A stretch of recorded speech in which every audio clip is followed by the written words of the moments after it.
everyone, I'm Claire Batkin from Your OT Tutor, and welcome to day 2 of the Clinical Educator Resource Kit 5-Day Challenge. Today I'll be talking you through how to create a letter or handout that answers some frequently asked questions that your student might have about placement at your workplace.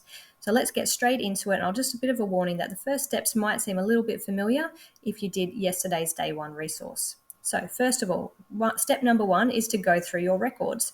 If you've had students before, the easiest starting point is to look back through your previous email correspondence with them. So what questions did they ask you? What was your reply? And if you've had more than one student, then do look through your emails to and from a few students and look for some common trends. Step number 2 is to ask some newbies. So if you've got students with you now, or maybe you've got some staff members that have recently started with you, ask them for their ideas. So what were they wondering before they started? What were they surprised to find out in their first few days? And have they only recently discovered the hidden gem cafe down the road that everyone else knows is the best place for an afternoon coffee? Add their ideas to your list. Step number 3 is to organise your thoughts. So start to organise the content into questions and answers just by cutting and pasting into a Word document. Then sort them into some sort of logical order where they build on each other. And you'll probably end up with more than 10 questions. I think my kit has about 14. And it will cover things like first day instructions, like when, where to go, what to do, and what will happen on that day. A typical day, such as work hours, uniform, normal routine, food facilities, and parking.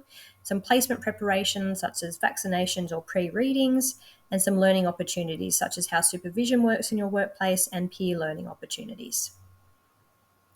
Step number 4 is to finalise and personalise. So do a proper proofread. Is it free from typos? Is the tone reflective of your workplace vibe and the communication style that you'll expect from your students when they start?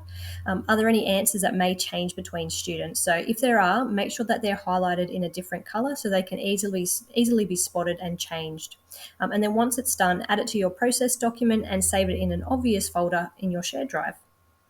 And then step number 5 is an opportunity to get a little bit fancy. So an electronic Word document or PDF copy of the questions and answers will definitely do the job. But if you've got some time and creativity, why not get a little bit fancier? So you can be brave, jump in front of the camera and record the questions and answers in a video. You could even get the whole team involved and answer a question each. And then that way they've felt like they've met the team before they've even started. Or if you've got some students on placement with you, see if they'd like to share their own tips. Once you've got a video, you can share it as a link or add a QR code to your FAQS handout. Awesome. Hopefully, if you're keeping up, that's 2 resources now complete.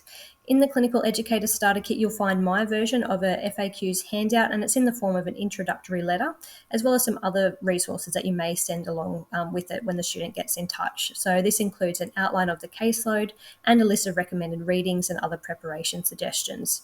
There's also a checklist for your workplace, so you don't forget all the logistical things that need to be set up before the student starts, such as IT access, a workspace, some sort of welcome setup, and some learning resources. If you're getting lots of ideas for more resources, great. But if you don't have time to put it all together yourself, then do take a closer look at the Clinical Educator Starter Kit, and it'll give you a huge head start. Keep an eye out for tomorrow's email, and I'll be showing you how to create another handout. This time it's one for your clients about what working with students looks like at your workplace.